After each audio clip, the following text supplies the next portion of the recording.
All right, Greg, we'll go ahead and get started here today. We're going to be talking about memory and how it influences, how it gets influenced and how it influences us and our recall and then our behavior and how we interpret events, especially. So for this one, I want to kind of use a one of the lessons learned that you'd written before, and there's a lot in there, and a reminder to the folks that you can check that out if you're a Patreon subscriber and read the entire thing. But there's a bunch of topics within memory and the problems with our memory that I want to talk about today. So we're going to get into things like recall and the different external influences on our memory and false memories and fundamental attribution errors and memory emotion links, all of these things, because what and the point of this discussion, in a sense, or some of the takeaways are, how do I create more accurate memories, and can I, fix memory, what we'll call memory distortions, right? Things that are wrong, like the corrupt file folders, because we all have those different things where, oh, I remember it this way, and then you come in and you're like, hey, what about this? And it's like, oh, I remember it this way, or I thought it happened that way. And there's a lot that we'll get into that influences it. But the reason too is it's really good if I can, one, obviously create accurate memories from which to draw from, and then fix sort of those distortions for a clearer picture, right? It allows me to actually get better at reading and sensing and understanding my environment, and then recalling smaller details that can be very important that don't seem important at the time. Does that kind of make sense, what I mean there? But I want to at least start, Greg, with again, you wrote a lessons learned, kind of specifically talking about memory, and then you get some great examples throughout here that I know we'll use a couple, but you should definitely read it, if you're a Patreon subscriber, because we've all had these different things before where our recall was incorrect, and even over time, and even with quotes and what famous people do and say, gets misattributed all the time. So it's just a fascinating way of how our memory really, really influences things and how that can be distorted. But I think we'll start with you, Greg, on reading part of that, and then we'll kind of jump into the topics if that works. Yeah, it sounds great. And we're going to be reading from Lesson Learned, Volume 23 today.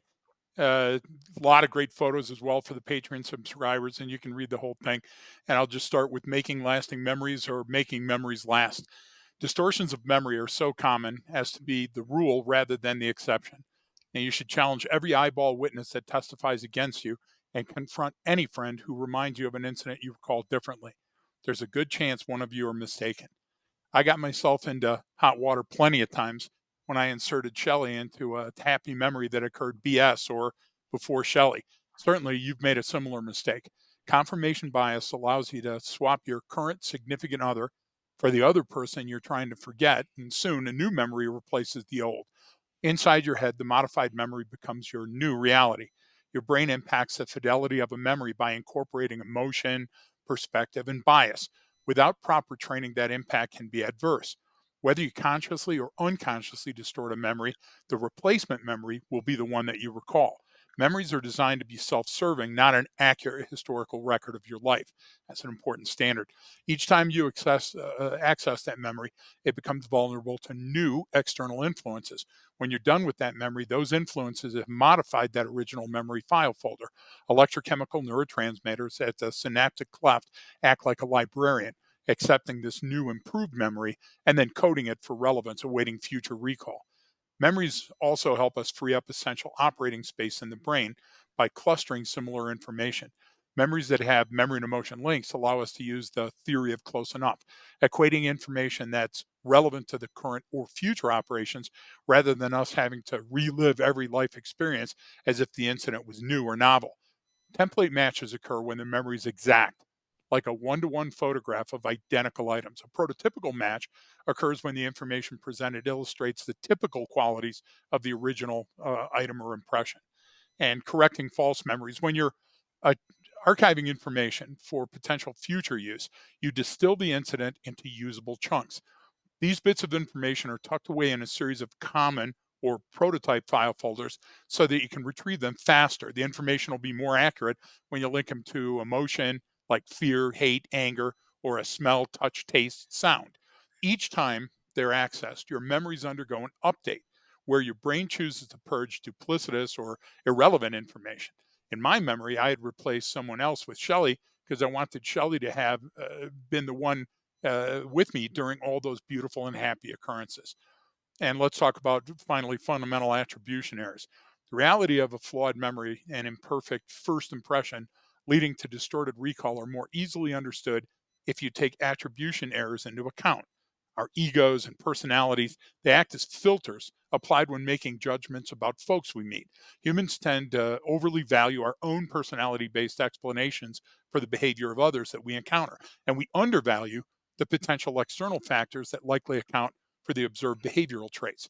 Assuming what is occurring by basing it on your personal experiences rather than investigating the actual reason someone behaves in a certain manner doesn't automatically serve a purpose to your brain, your working memory, your long term memory. This alone is an essential reason to adopt the baseline plus anomaly equal decision architecture. When you don't have a comparison for behavior and you fail to measure that behavior against the baseline of known or suspected behaviors in a similar incident, then you've created a situation ripe for memory distortion or misapplication.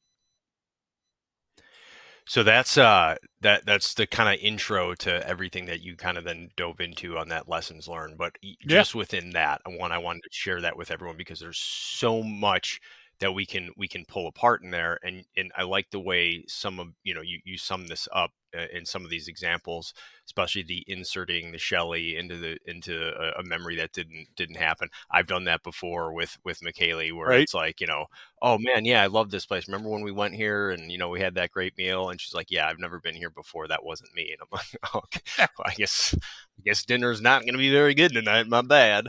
Yep, But we've done that. And remember, it was actually comical. We won't say who we were working with, but when we were over in Ireland, and yep, I think we hadn't been either. While I'd grown my hair out, and you kept calling me, Will yep. instead of Brian because it was a throwback to teach and it was like it was just clearly once you did it it was like in your loop and you couldn't do it in the middle of the moment you were teaching and so you kept calling me Will and then guys were coming up to me doing the I was like they're like you were trying to say hey his name's really Brian it's not Will I'm sorry I keep calling it and they did the yeah sure it is I'm sure his name's really Brian Exactly. wink As like if it thinking was we we're were like hiding yeah we something, were right? hiding something and I'm like Yeah, this isn't going well but I'm always fascinated with memory and with recall, and how we draw conclusions because it's obviously so heavily influenced by our yeah, memory and what we know. And you even got into, which is why I love this intro part because you talked about memory emotional links and prototypical matches, and this is how it is. You're like you said, your brain doesn't want to relearn every experience and every novel situation. It wants to just draw on what it knows. But the problem is what we know is never a clear picture. It's never something that has all of the detail. Like the brain wants the major muscle movements. Give me the takeaways. Give me the highlights. I just want to read the abstract and I got it from there. I mean, that's really how it is because the details don't matter as much when it comes to survival because our brain is survival based, right? It matters in court testimony on someone yep. going to jail, but the problem is we're not good at that part, right? We're not good at those details and certainly not as well or certainly not as good as that we think we are. And so one of the things you said in here, memories are designed to be self-serving, not an accurate historical record of your life. What can you kind of clarify that or go into detail on what you mean by that? Yeah, and thanks for picking that out. You went into like 5 different places that we gotta touch very Yeah. briefly before we do that. Yeah, we will. The first thing is, you talk about the operating brain. In other words, the brain that I'm using when I'm moving around through my environment. But then we have cognition, the dynamic exchange of that information from our environment bouncing off the file folders in our brain. What's that for? That's to prevent my operating brain from getting us into trouble. So now we got operating brain and then cognition. Okay. After that, we have memory. And after that, we have recall. So we're constantly forming new memories of the memories that are around us and updating the information. So for future recall, we can use the newest version. And that's an important standard because you can't not make a memory.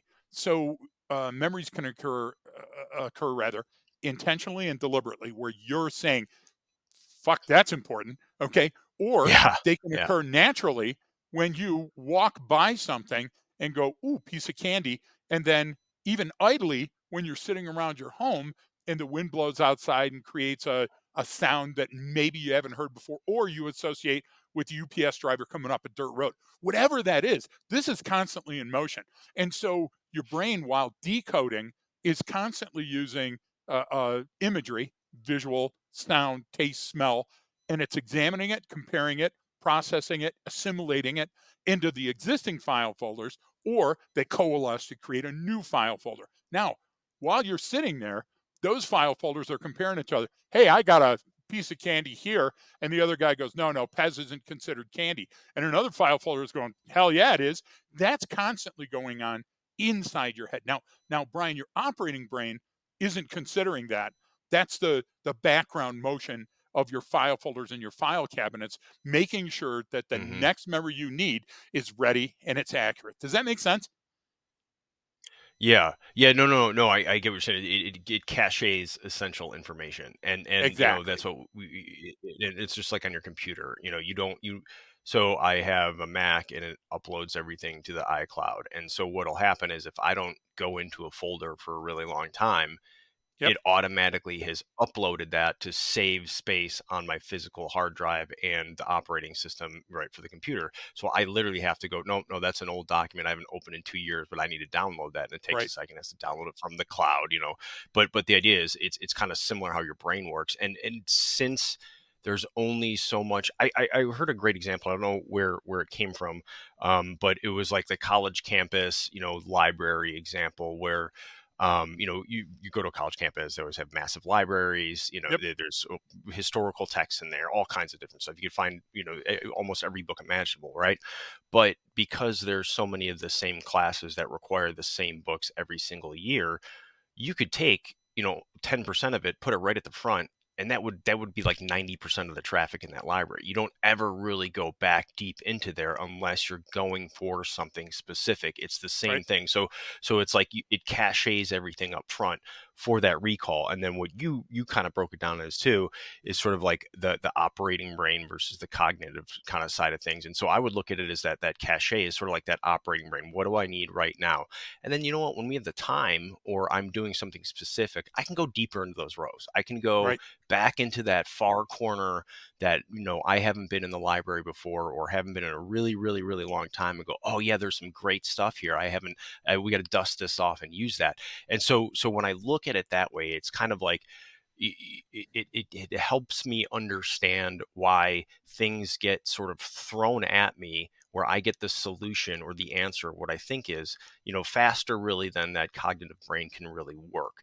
And it's so survival based and contextually based that and because of the prototypical matches, it's going to throw in something there that isn't necessarily accurate or isn't necessarily relevant, based on those needs. And so, and the other thing, because we talk about the fundamental attribution errors, which you brought up in there, and the different, sort of corrupt file folders and imperfect memories, is the issue with that is I will get an answer that's close enough, but it might not be the right answer, and I have more I typically see people have more confidence in their memory than they really should, right? Yes. Where it's like, no, Yep. I know I was there. Whenever you see someone say like, I know what I saw, it's like, I'm not saying you're lying. You're not. You truly 100% believe that is what's happening. That's just not what actually happened. And that Yeah. that that sort of dissonance there, that's difficult to comprehend and difficult to understand, especially since especially humans, we're so visually primed on how we experience the world that we don't like the fact that that color was different on the car that we saw, or that wasn't that number. Like, those little details don't matter to Yep. our brain, but it can matter in certain situations. So that's what makes it so difficult. And I think it's hard for people to kind of see that or understand that sometimes.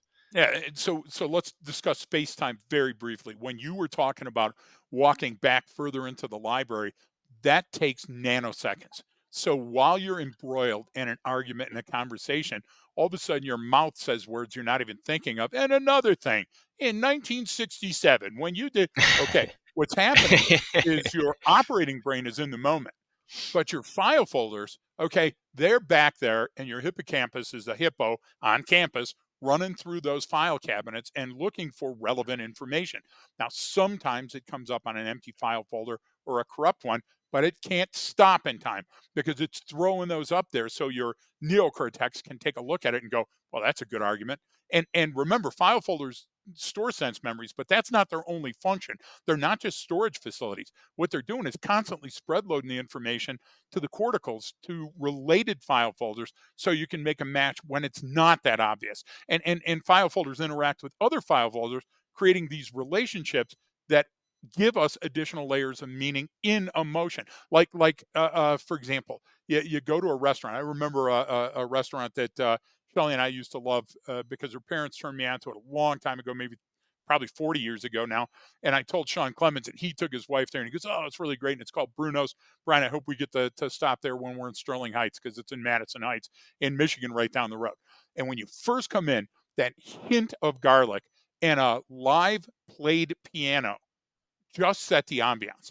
And you're right Yeah. next to a freeway, but it's almost as if you've taken a time portal into this Italian-esque bistro cafe that's right on the side of it's so relaxing, right? And you hear the glasses clink, and Bruno comes over and greets you personally. Brian, you can't recreate shit like that, but your Yeah. brain does because what it does is it combines this new and incoming information to update or clarify information in other file folders.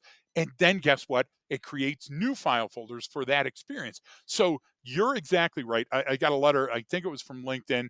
It's my only social media contact. So I think it was that or Dropbox, which we use sometimes to send big files. And it said, hey, by the way, the new standard is if we haven't used it, and Proton Mail does the same thing for those searching for a relevance. It says, if you haven't touched this file in a year, we're going to destroy it and all that information is going to be gone. So make sure that you update that. Well, your brain does that naturally, okay? Because it needs that room. Hmm. And it also puts things together because they look alike or feel alike, not to you, but to your brain. And so that's where that corrupt file folder starts, okay? One, you intentionally or deliberately form a file folder, and that can have corrupt edges, which turns into misapplications.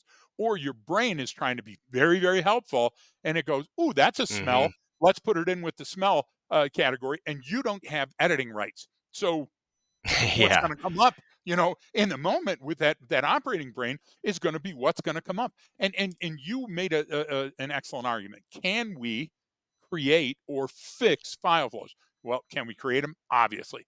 Can we fix them? Well, that's a little So bit harder. let's start on that because that's a big thing I do want to get to, and I like how you said, you don't have editing rights to it. Your brain gets full creative control It on how really things are does. stored and where Right. they go, and it'll move and shift stuff around to fit the needs that it thinks you need, in a sense, and that's all happening, right? Yep. That's unconsciously happening. You don't have too much control over that. So I would say the two things that I did want to get to, and we can bring in everything else we talked about, but the creating accurate memories and fixing memory distortions. Yes. So one, how do I create? We'll say this: how do I create more accurate memories? How can I, in a situation now, I'm listening to this podcast, I'm driving into work, or I'm doing something, and I'm going to head out for the day. Like, Yeah. what can I do to, in a sense, prime myself, or get better at recalling that information and making it more clear, more accurate? How do I do that? Yep.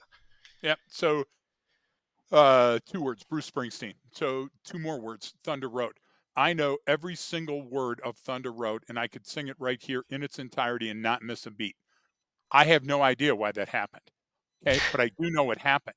I also know that when I try to rehearse something that I'm going to say, for example, on a podcast or an upcoming training event or a webinar, that I have to sit in a gosh damn empty room and Hmm. say it over and over and over, like I'm practicing for that Presbyterian play in fourth grade. And still, I got to line, please. I got to yell out, right, for a little bit of assistance. Yeah. Why? Because those memories, the ones that we're trying to catalog, they're not sticky. What do I mean by they're not sticky? Because a memory and emotion Yeah. become sticky. I can't not. The first time Nico got stitches, the first time I had to take Andrea to the hospital for an appendectomy, and it was an emergency appendectomy. We thought she was going to die. That horrific incident with Shelley in California, where I had to take her to the emergency room. Brian, those are etched in my memory like Flintstonian Hmm. tablet with that bird, carving the words in there, and they're never going to go away. Now they're easier to deal with now. Seeing Patsy a couple of months ago when she was really sick in the hospital in Detroit, and then seeing her now. Okay, that revelation, that information becomes sticky, and I can recall it instantly because it's so memory based. In other words, my brain knows that But that's so a memory I so like to go back to. Emotion based, and yeah, it's emotion based, yeah, and yes, we talked about that before about memory emotion yep, links and how yep, highly emotional situations, whether that's fear or anger or something funny or yep. something a song you like, you watch a hilarious comedy movie and you're repeating all the lines for the next year because Yes, but we because it turn that creates that memory faster, and but we turn that into a business, Brian, because what we do, we take Peter Griffin or we yeah. take Mort from the pharmacy. And what we do is every time we're talking about a specific topic where somebody made a mistake, an error in this, it was a driving, the tax strip, or whatever else, we use that family guyism or a Gregism or a Brianism, and we put it in there and we actually send that to each other via text rather than the gosh damn news story. And then the next thing we send is the news story. Why do we do that, Brian? Because we're trying to catalog certain memories into a file that we can recall. So, for example, you and I both have a file on school shooters. You and I both have a file on serial killers, on targeted attacks. And we can recall that information while we're in the moment, in the middle of an 8-hour presentation that we're doing. And people go, hey, your recall is uncanny. No, it's not. I've been up in front of a class No, before and made a big bolo. What it is I've rehearsed it enough that that portion of my skull and memory I can regurgitate on recall yeah, when I need it. and You know? that's the emotion memory link that you're talking Yep, about to making it sticky versus just trying to memorize some dry information or studying for a test. exactly. You know what I mean? Which That's like doesn't mean it's anything. You know? but it doesn't, and your brain kind of knows it. It's like, look, you're just gonna go recall this for some test. Like that's not Yep, very important. There's no. But if I and so what you're saying is what we do as well is, and we've talked about this before, but putting that emotional part of the message. That's why, that you get the political messages are so emotional in these times, or what they're trying to do, exactly. and they're trying to anger you. Why? Because, well, one, anger is a great motivator. You can motivate the hell out of people using anger. And two, you that getting that emotional response and attaching that message to it, that's going to make the information sticky. So you're Yep, going to be able to recall that better. And so that can be done in a number of ways, right? So it can be funny, it can be sad, it can be happy, whatever it is, you want to match that up so it's congruent and that your brain categorizes it for recall. And that's the things, the more emotion you can attach to something, the better, the more you're going to remember it. Now it'll still be the details will still be, rough, right? It's going to be rough around the edges, but you're going to remember more of that event. Everyone right. can, that's why the whole, like, everyone can say, like, oh, I know exactly where it was on 9/11, or when the Challenger exploded, or when JFK was shot and killed. Like, those are so profound to our culture here in the US, especially, that people will remember. They can recall what they were doing that day, where they couldn't tell you anything about the time around that. So that's the powerful emotion part. So if you're But saying I can utilize that in my in so that I can create better memories, or yeah, but I'm also saying you can use that to fix damaged memories, but I'm also saying that you have an extra job. The your job is to, as a human, your job is to understand that memory and recall are two different things. Okay? Your memory is the file folder that we're talking about. Your recall is the ability to utilize information from within that to solve complex dilemmas. Two completely different standards, right? Now, the second part of that right. is, and or third, if you want, if you will, the more information that we add, the more meaning to that memory. So that increases our ability to use the information at a future event. So when you, here we go again, when you think that recoil makes you a better shooter, or that the smell of decaying flesh is going to improve your performance in a certain event. It's not. That's your job. You have to take those things apart and redintegrate them back into what you want them to be. So that's the problem when people evoke or invoke or use Harry Potter's magic wand and talk about training. The training that you're doing doesn't immediately become a memory unless you make it a profound memory. And Mhm. then the recall of that in the moment is spurious at best.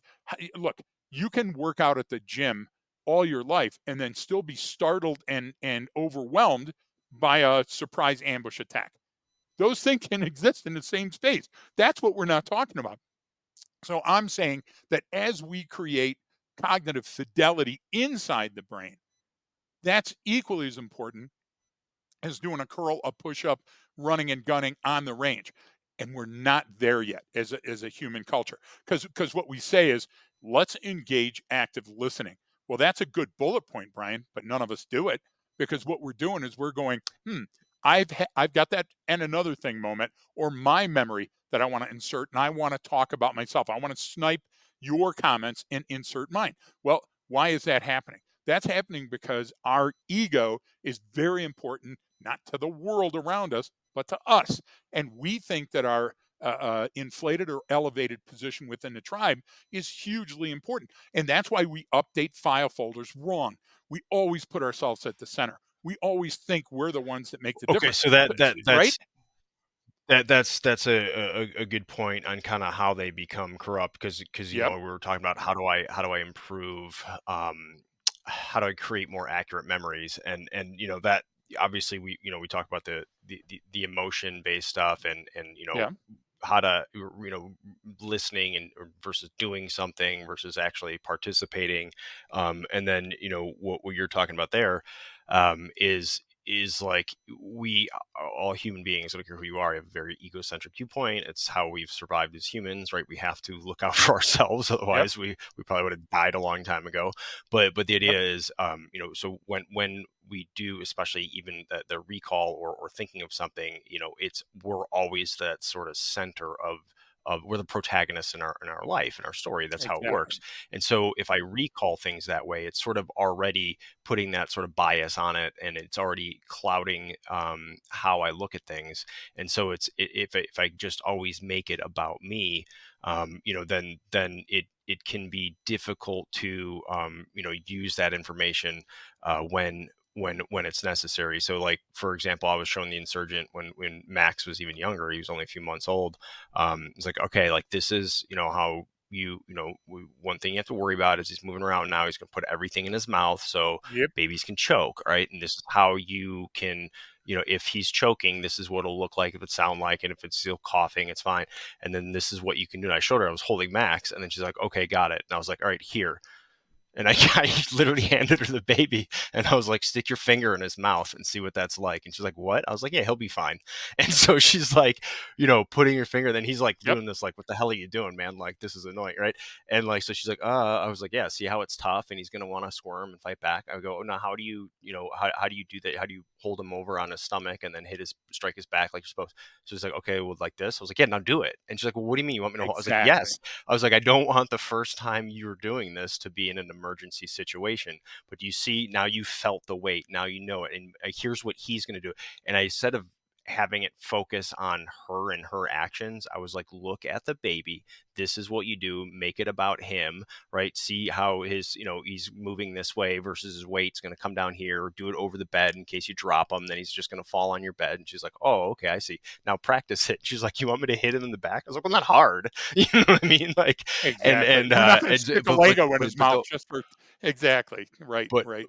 but I made it like a little scary for her and walked it through it because I wanted that emotional reaction from her to go, this is odd, this is weird, like I'm a little nervous, but now I'm the being that sort of the mentor along during that process to Yep. show her to so the relevance was there and the memory was created. I mean, it was just it's just an example that kind of popped in my head right now. Actually, I was talking to Yeah, Clark but about something he did with his kids too, where they were doing the fire drill at the home, and he turned the smoke detector off. So there's this loud beeping, and like, why do you have to do that? Like, because this is what it's going to be like.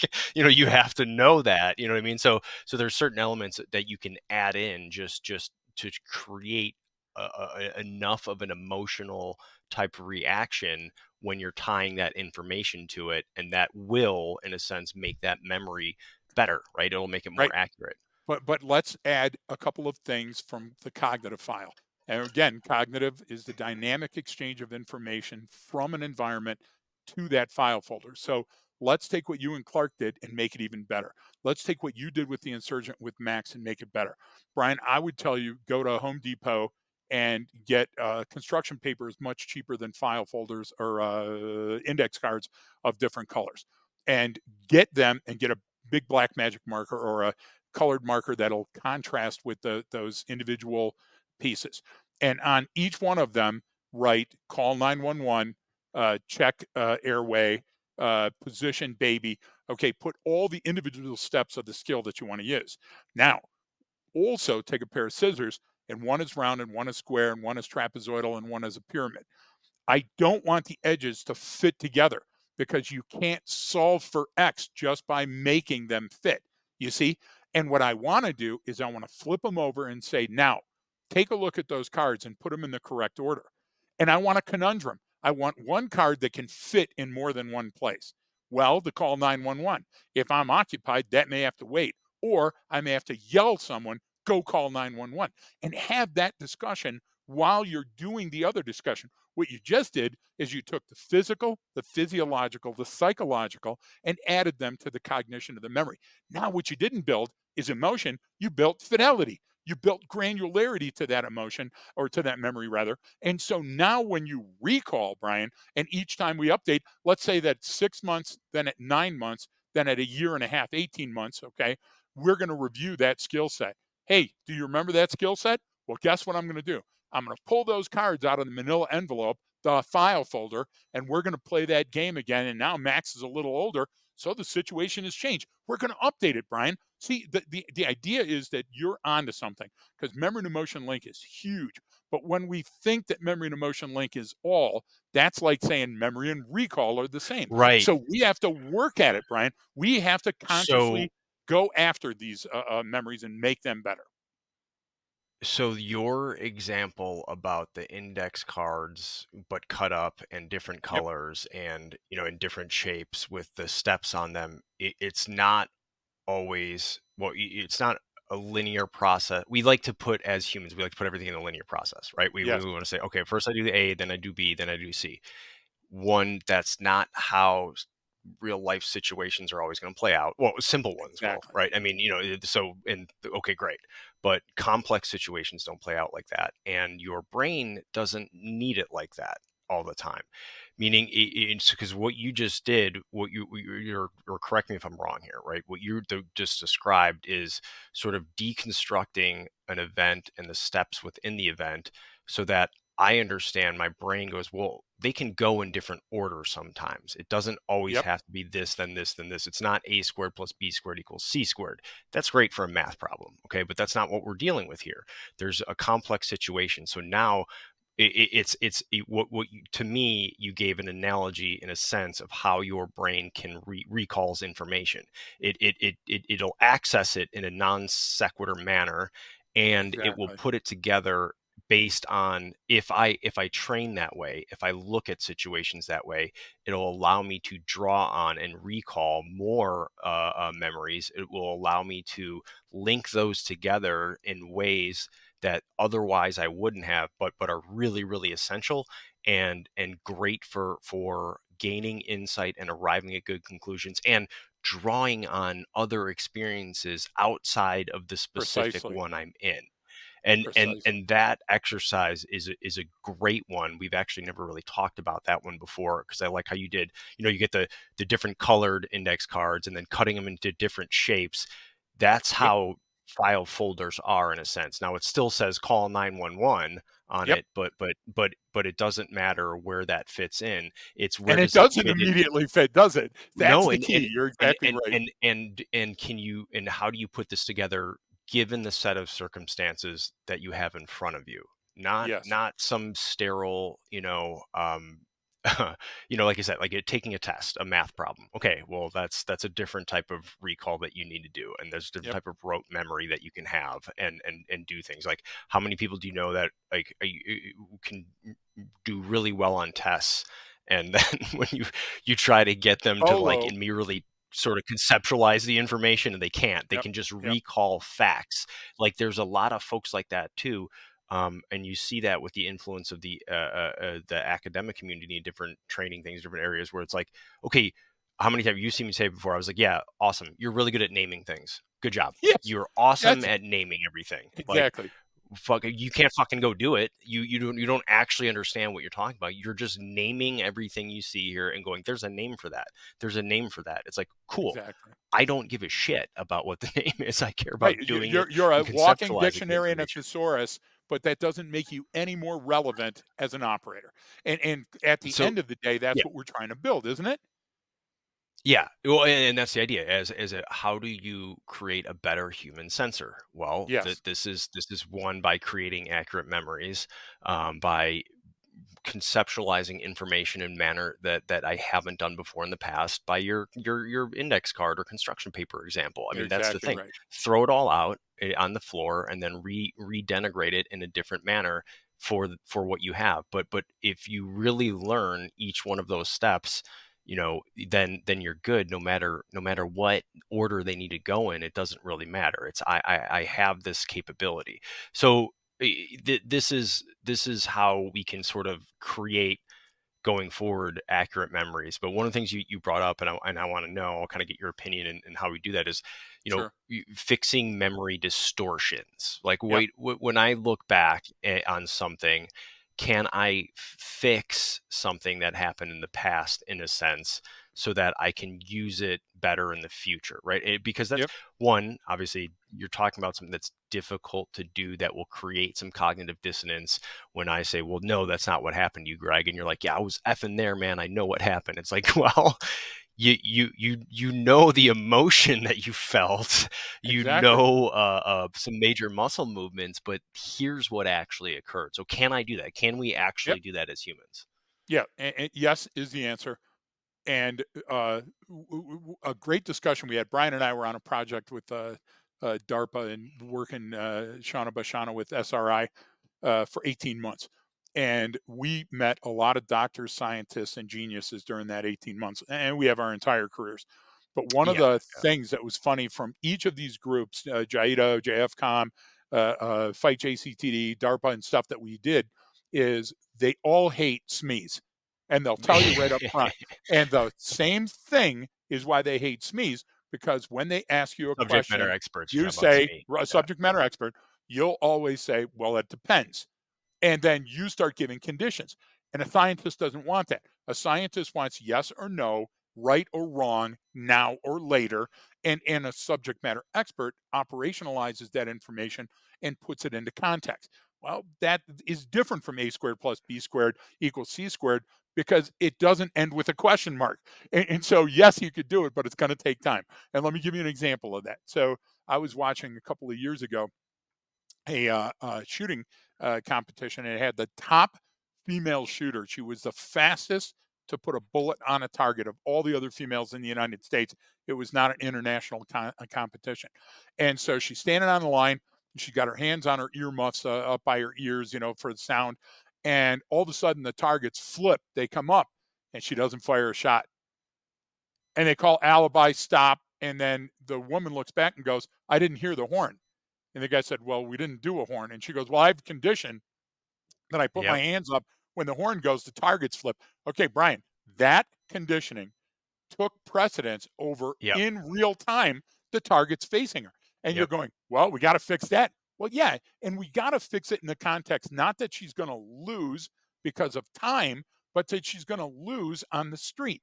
That's not how life is. So you're saying, well, we understand it's a game. Your brain doesn't. your brain understands something's a game on its own time. So all of a sudden you're doing a shitty scenario. You didn't plan well, the actors aren't doing well, and all of a sudden the brain goes, I'm going to call this bullshit because it's notional and it doesn't matter to me. Your brain walks out and leaves you in the room watching the shitty scenario. Hmm. So you, as a human, have to make sure that the information that goes in is good. One, chunk information. It has to be digestible chunks. Two, it's got to be relevant to an adult learner.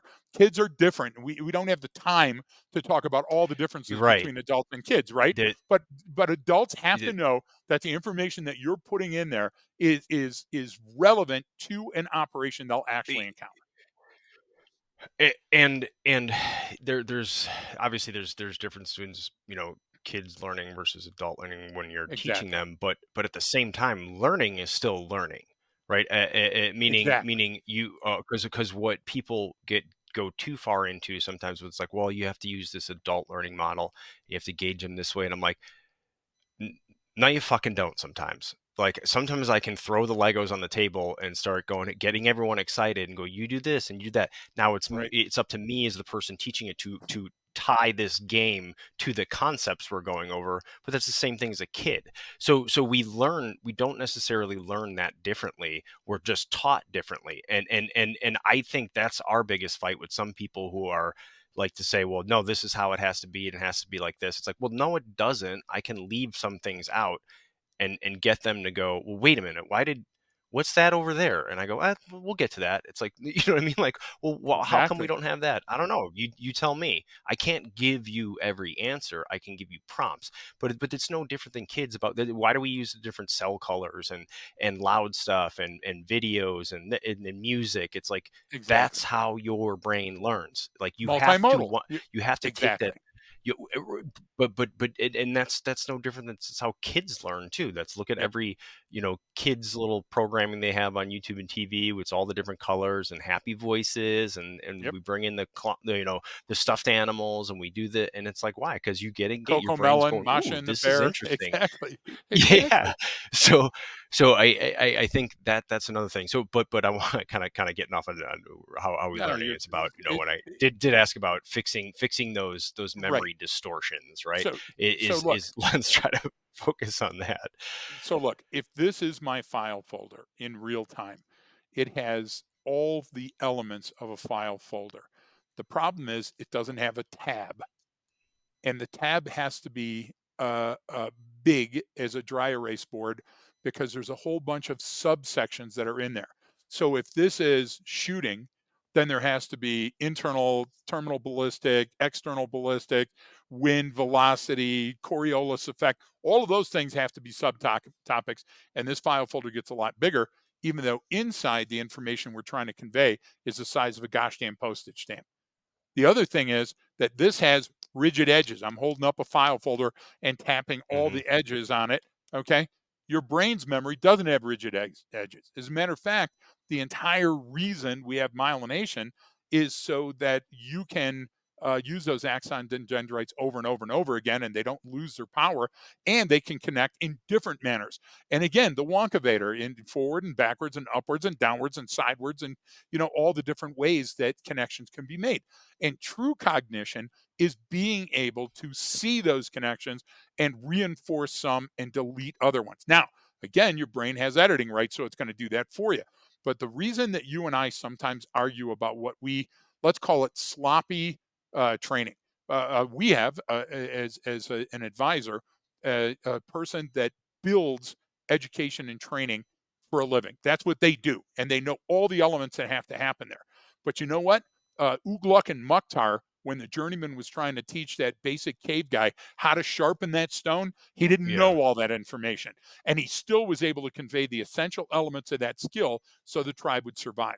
Yeah, So it we was have all to see it through that implicit. lens. It was Exactly. implicitly in what you're doing, and then the design came later Yep. to explain all of these different elements and different And the parts that person in the happen. tribe who was better was a natural leader. It was Okay, natural it at it. didn't Yeah. it didn't go by union. This guy's been around longer, so we're going to give it to him. And we've all got stories about seeing that fail. Like every trainer goes through Well, this levels of training until they finally get to the point of realization where, hey, the physical act itself is the easy part. It's what's between your ears that's the hard part. R Yeah, no, and that's, you're talking about knowledge and skill transfer and, Exactly.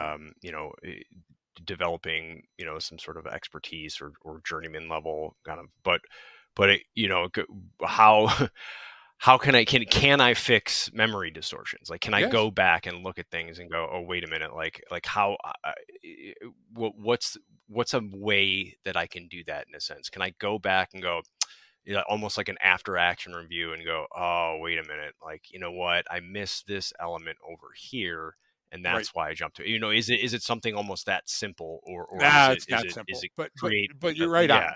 So here's the thing, okay? Why when we're conducting interviews at a crime scene do we not want to put all the witnesses in the same room?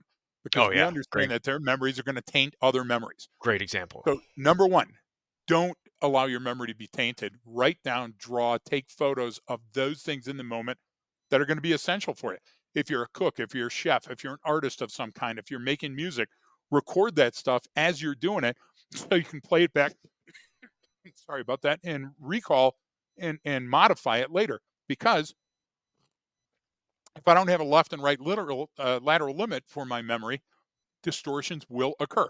So one, acknowledge that distortions occur. Two, acknowledge that some of them can't be fixed. Three, acknowledge that the way that you fix them is by going back and revisiting the memory that's distorted. So, excuse me while I kiss this guy is Mhm. excuse me while I kiss this guy. That's a memory distortion. I have to physically go to that memory. I have to rehearse and repeat it because repetition is a good way of constructing new and more granularity filled memories. And then I have to actually play with it to make it sticky. So I have to ride my unicycle in the backyard in the rain while singing it at the top of my lungs. And you go, why? You won't. You're not going to forget that soon. Yeah, I gotta forget that, yeah. Okay. So the idea is, Brian. I think recognition that one occurs, like you made a much better example than all the examples I've made on this call on this pod by saying that you've had to sit people down, including me, and go, that's not the memory. And that's because you're very much like Shelley. Let's call out the shaved ape. Collier is an emotion based human. So Collier's the drama queen. Now he's an amazing killer and shot and Yeah, and strength just and great human great being, friend, yeah. and I love him to death. Yeah. But he's always going to lead with emotion. I'm going to be the emoter. I'm always going to lead with emotion. You and Shelley are Pinocchio. You know that there's emotions out there. You just choose not to use them. And so the idea by sitting in a room with I'm a aware they mentor, yeah, exist. yeah, So you do. You know, I mean, you know even where they are. Like you know in the house where they're stored, but you just can't get there. But the idea behind that, and that's a compliment if you know Brian. The I idea don't behind fit that, into them anymore, no. no, and those pants you outgrew 'em. The idea is if I understand that, I should seek a mentor that can do that. Now, why do people go to the psychiatrist? What does a psychiatrist do?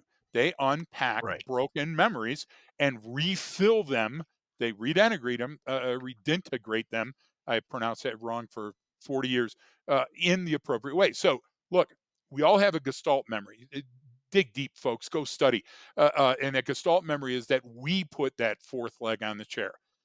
The idea is that a psychiatrist, a mentor, a lover, a friend can help you slow things down and go, dude, when we got there, that was broken. And then you'll fight, man. You'll fight hard. You'll go, no way. I was there. I smelled it. I remember that. Mhm. And then guess what? Now enlist the aid of others. I remember that I was way down the Shelley hole and saying, oh man, Shell, you were there. We picked out the Christmas tree. Marcy and Jeff were there too. And Shelley picked up the phone and held it. And I'm like, she wants me to call Marcy and Jeff.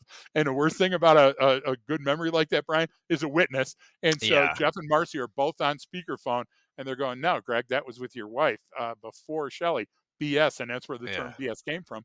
And I felt embarrassed about it. So, did I fix that memory? Yes, but I fixed one yeah, memory in one file folder of myriad file folders that are constantly circling my head like a constellation. So it's not as easy as you think, but yeah, you can do it. And I'll tell you what, the easiest step is training correctly at the beginning. That's why you and I fight all the right, time. That's why our name is Arcadia Cognerati. Cognition is that yeah, universal language that all brains understand. And if we can start there, then we don't have to worry about the damage that can be caused from a incomplete or damaged file folder. No, and that's absolutely, the way going forward is okay. With one, the recognition of how this stuff works and how I Yep. can create some more fidelity in it moving forward, using, obviously, like we talk about, different memory motion links, and focusing on what the actual details were, not what we think they were. Yep. Right? What was the actual experience, not what we felt through the experience. And then you brought up a great one of the fixing the memory distortions. That's kind of like a big, post traumatic stress one, where people have Yes. a different traumatic event, and it causes a lot of issues. When you can go back, you can unpack that and look at it differently, and take different perspective with someone, helping you. Ideally, that's easier. And Yep. then go, oh wow, look at what I got out of it. I mean, that was the one of the big things, I was fortunate enough to experience after, a really, really horrific day, and one of my buddies was killed and blown up all over me, and it was just a really, really shitty day. And we kind of were able to, the next day, come together. It's like, okay, well, what else happened? What did we learn from this? What Exactly. did we do the rest of that day after that event? What can we do going forward? So you kind of turn this loss into something positive that we Yes. can use. And it was like an immediate course correction. You know what I'm saying? So like, it was an immediate going, you all, yeah, this awful thing happened, but here's everything that you learned that you can use from that. And you're like, oh shit, that's pretty useful information. Wow. Right. And so technically, you're now stronger going through that horrible traumatic event than you were before, because you have those tools. But it's just a great example of fixing that memory distortion. Right. Otherwise, you go back and you look at that as the worst thing ever. It's like when people do the different, and a lot of them are just cheesy, stupid quotes and made up or whatever on LinkedIn, where, but some of them are real. When someone's like, the best thing that ever happened to me, this guy fired me and told me and I was an idiot and this, that, and the other thing. And I was down. And then I realized, like, no, I'm screwed up. I need to change these things. And it Yes. always takes this huge loss, and you go back to, well, wait a minute. I learned from that moment that I'm never going to be able to do that, or never work for someone like that, or I can never do this again.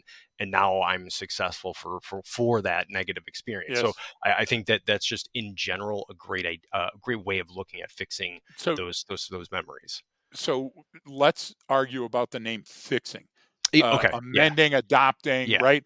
Because you won't always be able to fix every facet of it. But Brian, you can pay it forward, as you're talking about. Now, look, I was a copper for a good long time. Ask every cop that ever worked with me. I worked in one person scout car for a long time, undercover, unmarked, drugged, everything. But I worked as a partner and an FTO a long time. Every single time that I was a contact officer that went up on a traffic stop, I would change. Now, this is contrary to everything that they teach in academy. I'd walk up and I'd ask the driver something like, "Hey, what day of the week is it? Is it already Wednesday?" To get them thinking differently. So then I would start drilling down to those questions. What are you, where are you going? Where are you coming from? Who's the owner of the car? Who are the other people? I need to get there. Okay. But if I start there, then we start going back and forward into this Back and metronome forth. Yeah. conversation where I'm just detailing information that I've done 1,000 times before. And guess what? Nothing feels new. Nothing tastes new. Well, I want to be like the Yeg. A Yeg was a guy that used to figure out a safe by touching the knob on the safe, and through his fingers and his ears, he would feel where it was different, and that was the number that came up. So the safe code was 52 left, 32 right, and go. They would sand the tips of their fingers so they could feel those minute clicks behind that metal and keep the feelings very fresh and new. I say that's the way you should approach everything.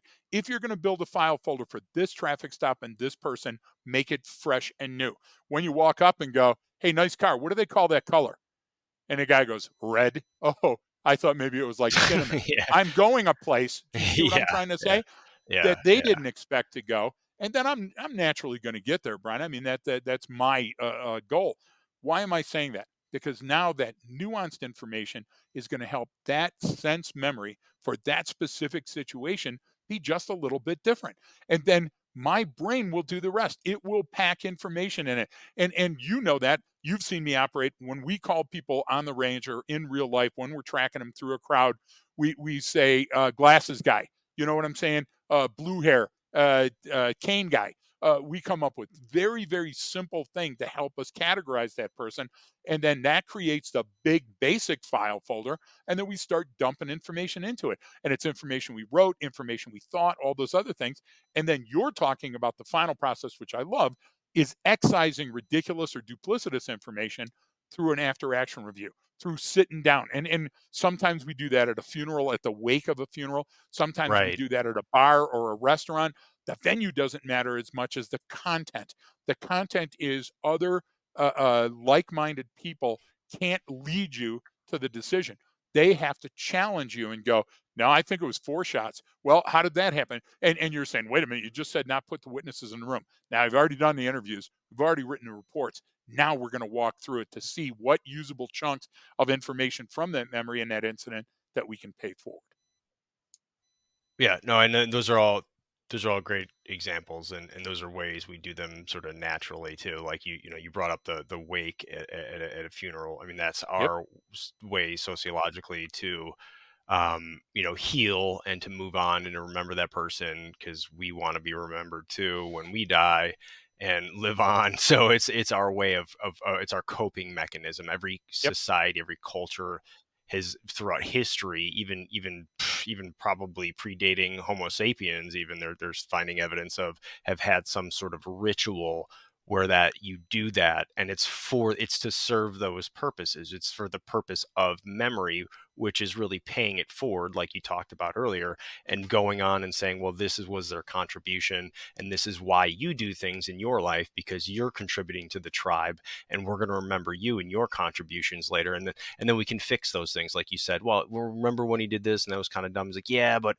he was trying to do something nice for the kids that year and it didn't work out, but his intent was really really good, and those come out in those stories, and Yes. sometimes they get corrupted in a sense there, and we put a nice bow on it for the purposes of making it, after the fact. We do that sometimes where people get idolized, and then has someone else to go back and go, well, wait a minute, like what about all this other shit Exactly. that they did?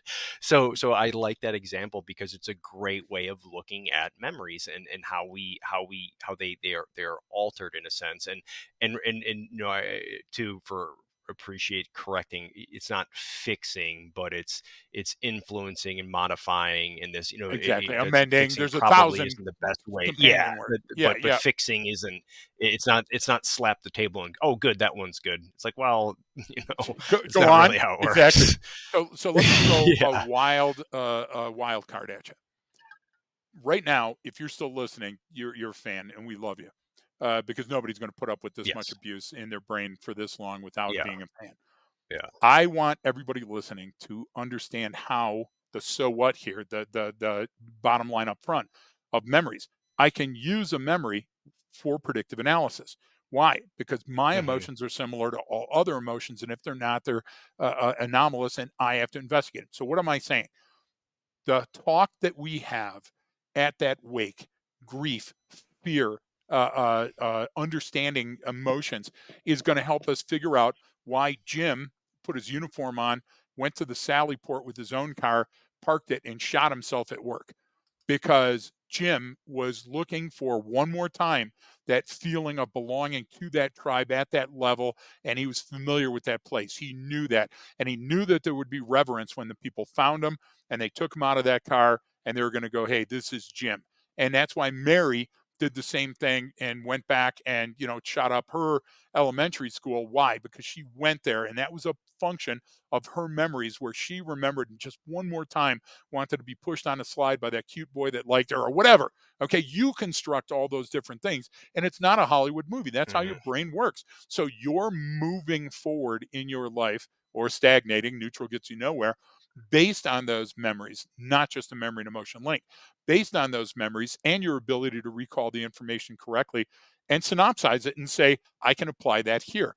But I can't just apply it here. I've got to be applying it to future encounters as well. That means I'm efficient, and the more efficient of us in the tribe are the ones that are the have longevity. And I don't mean DNA based physical longevity. I mean our memories go further in that tribe.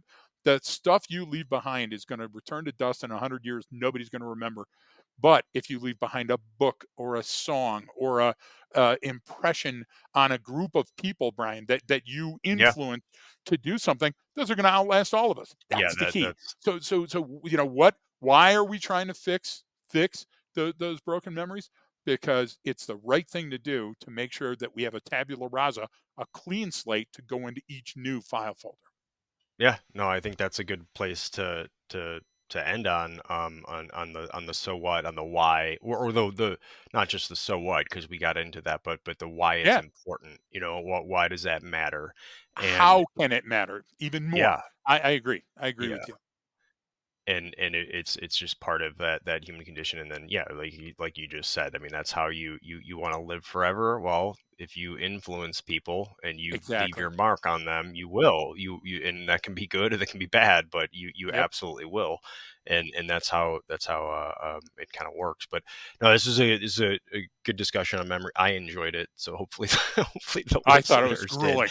But I Exactly. was so I'm sorry to but make fun of you and Shelley is not human, but I no, know you well enough but to say that. that's on thank you for reminding me of that, because the rest of the lessons learned is on there. There's some great ones in there too. The Play It Again, Sam A from lot of fun. Casablanca that's a great one. And or the date that will live in infamy. That's always a great one. Exactly. But there's other examples that you have in the lessons learned that people kind of look at and jump into and see how those things change over time. But it has a lot to do with memory and recall. So that's all I have. I appreciate everyone for tuning in and listening. We remind you there's always more on the Patreon site, and please keep reaching out with any other questions or topics that you want us to cover. And don't forget that training changes behavior.